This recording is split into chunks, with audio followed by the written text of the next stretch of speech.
هالك. اللهم صل على سيدنا محمد وعلى آله وأصحابه وسلم تسليما كثيرا. يا أيها الذين آمنوا اتقوا الله حق تقاته ولا تموتن إلا وأنتم مسلمون. يا أيها الناس اتقوا ربكم الذي خلقكم من نفس واحدة وخلق منها زوجها وبث منهما رجالا كثيرا ونساء واتقوا الله الذي تساءلون به والأرحام إن الله كان عليكم رقيبا. يا أيها الذين آمنوا اتقوا الله وقولوا قولا سديدا يصلح لكم أعمالكم ويغفر لكم ذنوبكم ومن يطع الله ورسوله فقد فاز فوزا عظيما. أما بعد فيا عباد الله أوصيكم ونفسي المذنبة الخاطئة بتقوى الله عز وجل فإن في تقواه السعادة في الدنيا والفلاح في الآخرة. معاشر المسلمين والmuslimat, jemaah salat khusuf, jemaah salat gerhana bulan yang mudah-mudahan dimuliakan dan dirahmati oleh Allah Subhanahu wa taala. Marilah kita senantiasa meningkatkan takwa kita kepada Allah Rabbul Izzati wal Jalalah dengan senantiasa menjalankan semua yang diperintahkan oleh Allah dan meninggalkan semua yang dilarang oleh Allah Subhanahu wa taala. Karena sesungguhnya kebahagiaan dalam kehidupan di dunia ini hanya dapat diperoleh dengan bertakwa kepada Allah, dan keselamatan pada hari kiamat hanya dapat diperoleh dengan berbekal takwa kepada Allah Subhanahu wa taala.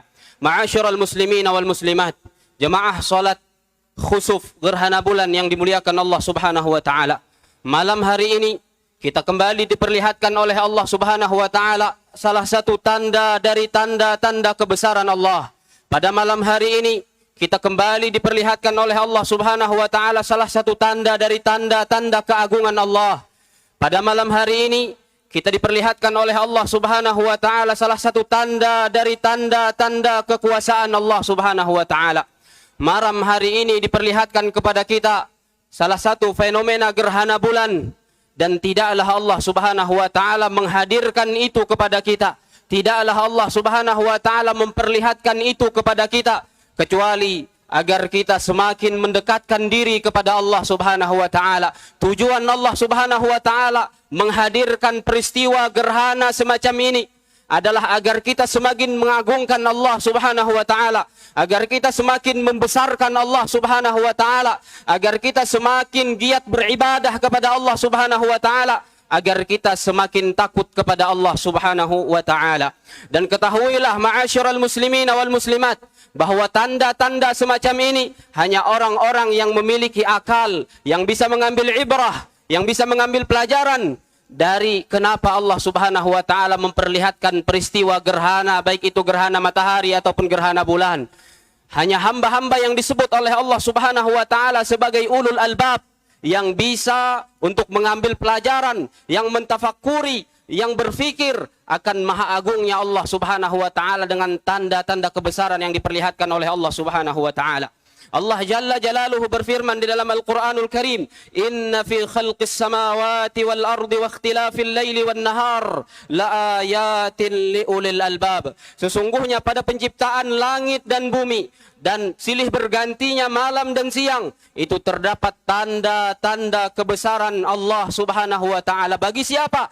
Liulil albab, bagi orang-orang yang memiliki akal, bagi orang-orang yang mau berfikir. Maka kita menimbang diri kita, apakah ketika melihat tanda kebesaran Allah semacam gerhana bulan ini, melihat pergantian malam dan siang, melihat penciptaan langit dan bumi, apakah kita mentafakuri itu dan mengingat Allah Jalla Jalaluh? Apakah kita berfikir bahwa maha agungnya Allah Subhanahu wa taala, maha kuasanya Allah, maha besarnya Allah, kemudian setelah itu kita semakin takut kepada Allah Rabbul Izzati wal Jalalah? Dan itulah yang disebut oleh Allah Subhanahu wa taala sebagai ulul albab, orang-orang yang memiliki kecerdasan, orang-orang yang memiliki akal. Siapa mereka? Di ayat berikutnya Allah Jalla Jalaluhu melanjutkan, "Alladzina yadhkurunallaha qiyaman wa qu'udan wa 'ala junubihim wa yatafakkaruna fi khalqis samawati wal ard. Rabbana ma khalaqta hadza batila subhanaka faqina 'adzaban nar." Ulul albab, orang-orang yang cerdas, orang-orang yang memiliki akal, itu adalah orang-orang yang senantiasa mengingat Allah, orang-orang yang senantiasa berzikir kepada Allah, baik dalam keadaan berdiri, baik dalam keadaan duduk, bahkan dalam keadaan berbaring sekalipun, dan mereka mentafakuri penciptaan langit dan bumi. Setelah itu, setelah melihat keagungan penciptaan langit dan bumi, setelah melihat keagungan makhluk-makhluk ciptaan Allah Subhanahu wa taala, dia kenal betul dengan bagaimana maha agungnya sang pencipta. Kalau makhluk-makhluknya saja begitu besar, bagaimana bulan Allah ciptakan, bagaimana matahari Allah ciptakan, bagaimana silih bergantinya siang dan malam penciptaan langit yang tak bertihang, begitu juga bumi. Maka dia selalu ingat kepada Allah Subhanahu wa taala. Dia mentafakuri itu, kemudian dia mengatakan di dalam dirinya, Rabbana ma khalaqta hadza batila. Wahai Tuhan kami, tidaklah engkau ciptakan ini semua sia-sia. Dia memahami betul bahwa tidak ada satupun makhluk ciptaan Allah Subhanahu wa taala yang diciptakan tanpa ada makna. Semuanya diciptakan oleh Allah Subhanahu wa taala, dan di balik itu memiliki makna yang ingin Allah Subhanahu wa taala sampaikan kepada hamba-hambanya. Dia mengatakan, ulul albab itu berkata, Rabbana ma khalaqta hadza batila. Wahai Tuhan kami, tidaklah engkau menciptakan ini semua sia-sia. Subhanak, maha suci engkau. Faqina adzaban nar, maka jauhkanlah kami dari siksa api neraka. Ma'asyiral muslimin wal muslimat, jemaah salat khusuf, salat gerhana bulan yang dimuliakan Allah Subhanahu wa taala. Di dalam ayat lain surat Fussilat, Allah Subhanahu wa taala berfirman, "Wa min ayatihi al-lailu wan-nahar." Dan di antara tanda-tanda kebesaran Allah Subhanahu wa taala, Allah menciptakan malam dan siang. Wasyamsu wal qamar, Allah menciptakan matahari dan bulan. Kemudian Allah Subhanahu wa taala ingin menegaskan kepada kita semua bahwa makhluk-makhluk besar yang diciptakan Allah itu tidak berhak untuk disembah, tidak berhak untuk disujud, tidak berhak untuk dijadikan Tuhan. Allah mengatakan, la tasjudu lisyamsi wala lil qamar. Janganlah kalian bersujud kepada matahari dan bulan, karena tidak layak untuk dijadikan Tuhan. Apa buktinya? Bahwa ketika terjadi gerhana, baik itu gerhana matahari ataupun gerhana bulan, matahari tidak bisa menepis gerhana itu dari dirinya. Orang-orang yang menyembah matahari, Allah ingin tegaskan melalui ayat ini bahwa matahari juga lemah dan tidak mampu untuk menepis gerhana dari dirinya. Makanya kata Allah, la tasjudu lisyams. Jangan sekali-kali kalian bersujud mengibadahi matahari, wala lil qamar, dan janganlah kalian bersujud kepada bulan, karena bulan juga bukan Tuhan. Ketika gerhana menimpanya, dia tidak mampu untuk menepis gerhana itu. Kalau untuk dirinya sendiri saja dia tidak bisa memberikan manfaat, apalagi untuk orang-orang yang menuhankan dan menyembahnya. Kemudian Allah Subhanahu wa taala melanjutkan, wasjudu lillahilladzi khalaqahun, dan bersujudlah hanya kepada Allah yang menciptakan malam dan siang dan menciptakan matahari dan bulan. In kuntum iyyahu ta'budun, jika kalian benar-benar hanya beribadah dan hanya menyembah Allah Subhanahu wa taala. Ma'asyiral muslimin wal muslimat, jemaah salat khusuf, jemaah salat gerhana bulan yang mudah-mudahan dirahmati oleh Allah Subhanahu wa taala. Tujuan di antara hikmah Allah Subhanahu wa taala menghadirkan gerhana baik itu matahari dan bulan adalah sebagaimana yang disabdakan oleh Rasulullah sallallahu alaihi wasallam dalam hadis yang diriwayatkan oleh Al-Imam Al-Bukhari dari Sayyidina Abu Bakar radhiyallahu taala anhu. Rasulullah sallallahu alaihi wasallam bersabda, "Inna syamsa wal qamar ayatani min ayatillah la yankasifani limauti ahadin walakinna Allah taala yukhawwifu bihima ibadah." Sesungguhnya matahari dan bulan adalah dua tanda dari tanda-tanda kebesaran Allah Subhanahu wa taala.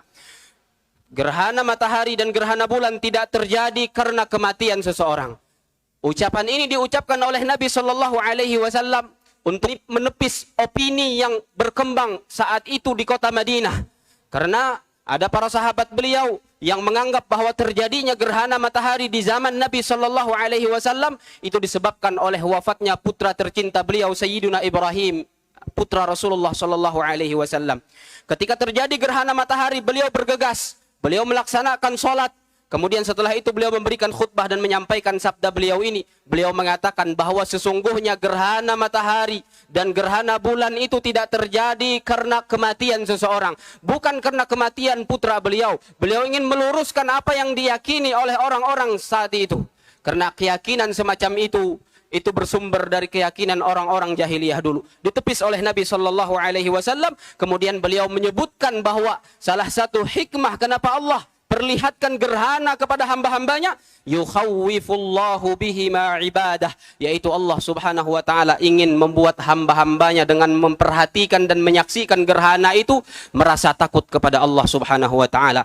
Agar kita takut melihat keagungan Allah, agar kita takut melihat maha kuasanya Allah, agar kita takut melihat maha besarnya Allah Subhanahu wa taala. Namun takut kepada Allah bukan berarti berlari dari Allah Subhanahu wa taala. Akan tetapi takut kepada Allah justru malah berlari menuju Allah dan mendekat kepada Allah Subhanahu wa taala. Ma'asyiral muslimin, jemaah salat khusuf yang mudah-mudahan dirahmati oleh Allah Subhanahu wa taala. Kenapa kita diperintahkan oleh Rasulullah sallallahu alaihi wasallam untuk salat ketika terjadi gerhana matahari, gerhana bulan? Ketika terjadi gerhana matahari, sebuah fenomena alam yang ketika gerhana itu terjadi, maka sinar matahari akan tertutup. Alam semesta menjadi gelap. Ada rasa khawatir di dalam hati kita. Ada rasa takut dengan gelapnya dunia disebabkan oleh gerhana matahari. Kita disuruh sholat oleh Nabi Shallallahu Alaihi Wasallam. Ketika terjadi gerhana bulan, gerhana itu menutupi cahaya bulan, sehingga alam semesta menjadi gelap oleh gerhana itu. Dan ketika gelap kita merasakan rasa takut dan khawatir. Kemudian kita disuruh sholat oleh Nabi Shallallahu Alaihi Wasallam. Ketika terjadi sebuah kemarau panjang, lama tidak dituruni hujan, sebuah musibah seperti itu, kita juga diperintahkan oleh Rasulullah Shallallahu Alaihi Wasallam untuk sholat. Dan juga di dalam madhab al-Imam Asy-Syafi'i, ketika seperti terjadi gempa, terjadi angin topan, terjadi musibah dan bencana alam lainnya, kita diperintahkan untuk melaksanakan sholat sendiri-sendiri. Semua peristiwa alam semesta, semua fenomena alam yang terjadi seperti gerhana yang menimbulkan ketakutan, yang mendatangkan kesusahan bagi kita, kita disuruh sholat oleh Rasulullah Shallallahu Alaihi Wasallam. Ini menunjukkan bahwa sholat yang kita laksanakan kepada Allah Subhanahu Wa Taala mampu untuk menyelesaikan problem alam semesta. Maka apakah tidak mampu sholat yang kita laksanakan itu untuk menyelesaikan permasalahan pribadi kita? Oleh karena itu, jagalah sholat kita, tegakkan sholat kita, karena dengan itulah kita menghilangkan permasalahan dalam hidup ini. Kalau permasalahan seperti gerhana, seperti kemarau, seperti gempa bumi dan lain sebagainya, kita disuruh sholat agar itu dihilangkan oleh Allah, maka sangat kecil bagi Allah untuk menghilangkan masalah pribadi kita dengan melaksanakan sholat kepada Allah Subhanahu wa taala. Ma'asyiral muslimin wal muslimat, jemaah sholat khusuf yang mudah-mudahan dimuliakan dan dirahmati oleh Allah Subhanahu wa taala. Dengan salat sebagaimana yang dikatakan oleh seorang ulama, yadhhabul huznu bisajdah, hilang kesedihan dengan satu kali bersujud kepada Allah Subhanahu wa taala. Datang pertolongan Allah dengan sekali rukuk kepada Allah Subhanahu wa taala. Makanya di dalam azan diserukan setelah menyeru hayya 'alas shalah, kita diseru dengan panggilan hayya 'alal falah, mari menuju kemenangan, mari menuju keberuntungan. Artinya salat yang Allah wajibkan kepada kita. Dalam setiap masalah kita disuruh salat. Salat itulah yang bisa menghilangkan segala kegundahan, kegalauan, kegelisahan dan juga kesedihan dalam kehidupan di dunia ini. Maka ma'asyiral muslimin, jemaah salat khusuf yang dimuliakan Allah Subhanahu wa taala, jangan sekali-kali meninggalkan salat, karena salat adalah kunci kebahagiaan kita. Seorang ulama mengatakan, "Idza hajartas salata fa'lam anna ar-rahata wal barakata wat tuma'ninata was sa'adata hajarat hayatak." Jika engkau meninggalkan salat kepada Allah, maka ketahuilah sesungguhnya ketenangan hidup, keberkahan, kebahagiaan akan meninggalkan hidupmu. Maka perbaiki hidup kita dengan memperbaiki salat kita. Aslih salatak, aslahallahu hayatak. Perbaiki salatmu, maka niscaya Allah Subhanahu wa taala akan memperbaiki hidupmu. Mudah-mudahan kita menjadi hamba-hamba yang bisa mengambil ibrah dari setiap tanda-tanda kekuasaan Allah, dari pergantian siang dan malam, dari penciptaan langit dan bumi, dari gerhana-gerhana yang diperlihatkan oleh Allah Subhanahu wa taala kepada kita, sehingga semakin menjadikan kita takut yang kemudian mendekat kepada Allah Subhanahu wa taala. Amin يا رب العالمين. وإذا قرئ القرآن فاستمعوا له وأنصتوا لعلكم ترحمون. أعوذ بالله من الشيطان الرجيم. إن في اختلاف الليل والنهار وما خلق الله في السماوات والأرض لآيات لقوم يتقون. بارك الله لي ولكم في الوحيين ونفعني وإياكم بهدي سيد الثقلين. أقول قولي هذا وأستغفر الله العظيم لي ولكم ولسائر المسلمين والمسلمات من كل ذنب وخطيئة فاستغفروه إنه هو الغفور الرحيم. نستغفر الله العظيم، نستغفر الله العظيم، نستغفر الله العظيم الذي لا إله إلا هو الحي القيوم نتوب إليه. الحمد لله الذي بنعمته تتم الصالحات. أشهد أن لا إله إلا الله وحده لا شريك له خالق الكائنات، وأشهد أن سيدنا ونبينا محمدا عبده ورسوله خير من أدى الأمانات. اللهم صل وسلم على سيدنا محمد أزكى البشريات وعلى آله وأصحابه ما دامت الأرض والسماوات. أما بعد فيا عباد الله اتقوا الله تعالى حق التقوى واستمسكوا من الإسلام بالعروة الوثقى واحذروا أسباب سخط الجبار فإن أجسادكم وأقدامكم على النار لا تقوى.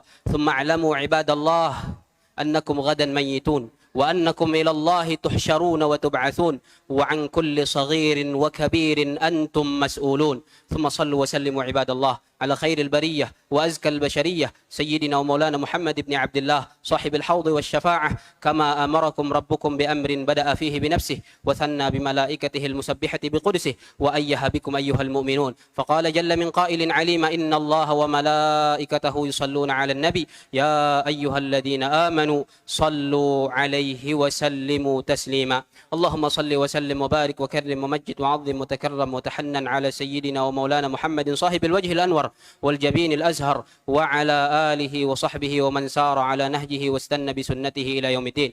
وارض اللهم عن الخلفاء الأئمة الحنفاء ساداتنا أبي بكر الصديق وعمر الفاروق وعثمان ذي النورين وعلي أبي الحسنين وعن الستة الباقين من العشرة المبشرين بالجنة ساداتنا طلحة بن عبيد الله وسعيد بن زيد وسعد بن أبي وقاص وعبد الرحمن بن عوف والزبير بن العوام وأبي عبيدة عامر بن الجراح وعن بقية الصحابة والتابعين وتابع التابعين ومن تبعهم بإحسان إلى يوم الدين، وعنا معهم وفيهم بمنك وجودك وكرمك وإحسانك يا أكرم الأكرمين. اللهم أعز الإسلام والمسلمين، اللهم أعز الإسلام والمسلمين، اللهم أعز الإسلام والمسلمين وأذل الشرك والمشركين ودمر أعداءك أعداء الدين. اللهم انصر إخواننا المستضعفين في فلسطين، اللهم كن لهم معينا ونصيرا ومؤيدا وظهيرا. اللهم عليك باليهود الغاصبين، اللهم عليك بهم فإنهم لا يعجزونك. اللهم فرق جمعهم وشتت شملهم ومزق صفوفهم، اللهم أحصهم عددا واقتلهم بددا ولا تغادر منهم أحدا أبدا. اللهم احفظ المسجد الأقصى من اليهود الغاصبين. اللهم آمنا في أوطاننا وأصلح أئمتنا وولاة أمورنا واجعل ولايتنا هذه في من خافك واتقاك واتبع رضاك يا رب العالمين. اللهم اجعل بلدنا هذا بلدا يعز فيه أهل طاعتك ويهدى فيه أهل معصيتك ويؤمر فيه بالمعروف وينهى فيه عن المنكر. اللهم اجعل هذا البلد آمنا مطمئنا سخاء رخاء وسائر بلاد المسلمين. اللهم ادفع عنا البلاء والوباء والربا والزنا والغلا والسيوف المختلفة والمحن وسوء الفتن ما ظهر منها وما بطن عن بلدنا هذا خاصة وعن سائر بلدان المسلمين عامة يا رب العالمين. اللهم أصلح لنا ديننا الذي هو عصمة أمرنا، وأصلح لنا دنيانا التي فيها معاشنا، وأصلح لنا آخرتنا التي إليها معادنا، واجعل الحياة زيادة لنا في كل خير، واجعل الموت راحة لنا من كل شر برحمتك يا أرحم الراحمين. اللهم اغفر للمسلمين والمسلمات والمؤمنين والمؤمنات الأحياء منهم والأموات إنك سميع قريب مجيب الدعوات. عباد الله إن الله يأمر بالعدل والإحسان وإيتاء ذي القربى وينهى عن الفحشاء والمنكر والبغي يعظكم لعلكم تذكرون. فاذكروا الله العظيم يذكركم واشكروه على نعمه يزدكم واسألوه من فضله يعطيكم ولذكر الله أكبر والله يعلم ما تصنعون.